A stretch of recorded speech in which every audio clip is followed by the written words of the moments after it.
We're back here live with another edition of the Kinny Landrum Show. Tony Rose here along with the one and only Kinny Landrum from thekindlandrum.com. What's up, buddy? Hey, Tony. How are you today? Doing great and ready to get right back into it with some more great tips out there to help educate and inform our viewers on that next car or truck purchase that they may be looking into. And today is a hot topic, and a lot of people I know ask you about this one. Should I trade my car in, or should I sell it myself and then take that money and buy a car? Two different ways to look at it. You're going to break it down both ways. Right. Yeah. Tony, I have to admit, I have a little bit of a bias being in the automobile sales profession about buying or trading your car in. Right. But, here are a few considerations that I think everybody really needs to think about when it comes to trading your car in or selling it yourself. Okay, what do we got first here? Of course, if I want to sell it myself, let's jump into this world. I've got one. I'm smart. I'm going to do this on my own. I'm fired up about it. Give me some reasons, some things I may not be thinking about. Well, you got to think about, or ask you to consider thinking about the time that you will invest in trying to sell the vehicle on your own versus the reward that you'll get. First of all, you have advertising costs. You've got people coming over to your house. Yeah.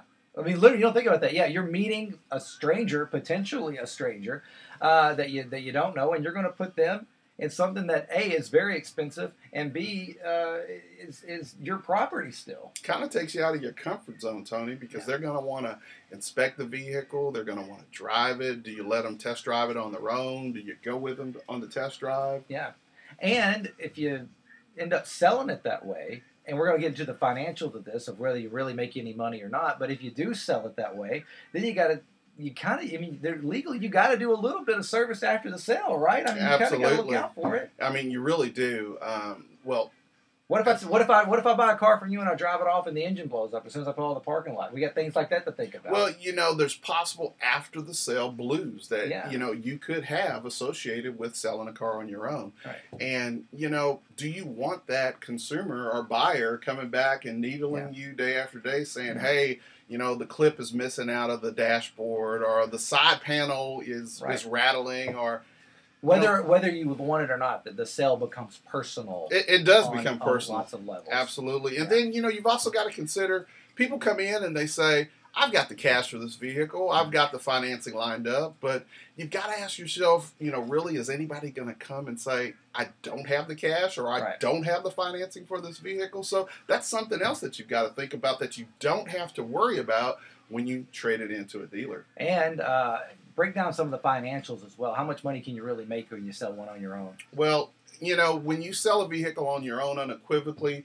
you can get more money for it. However, in the state of Kentucky, the laws have changed a little bit, and you're not taxed on retail anymore. You're taxed on trade difference when you trade in a vehicle. So if you're looking at a $40,000 vehicle in the state of Kentucky at a tax rate of 6%, you're looking at, Tony, paying $2,400 in taxes. Wow. However, if you come in with a trade valued at $20,000, you're looking at saving $1,200 in taxes. So unequivocally, people will say, can I sell it myself and get more money?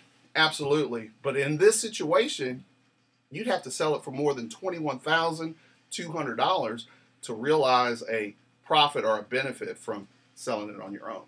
So that's just another great example there. And great tips like this, you can find more, by the way, at the website, thekindlandrum.com. It's thekindlandrum.com. Make sure you get there, get signed up, submit your questions for Kenny to answer. We're going to go right to the email inbox, where today's question is from Diane in Brownsville, who will be getting a gas card and one of the official Kinny Landrum hats that Kenny is wearing right here as well. For this simple question, how can I increase the value of my trade-in vehicle? Little things like, do I need to fill it up with gas? Do I need to give it a good wash? Give it a good car detailing before I take it to the lot for a trade-in, and I'll get more money. True or false? Well, quite frankly, I would bring in a clean vehicle. Yeah. I would. Makes it look better. It's more presentable. As far as filling it up with gas, I would trade in a vehicle on empty because at my dealership, you're going to get a brand new car with a full tank of gas. So that's a great thing there. One of the things that I think about when bringing my vehicle in for trade is, what have you done lately to increase the value of it? New tires, new brakes, new belts, new battery. Yeah. Preventative maintenance, when you come in with a one-owner trade-in, those are worth more money.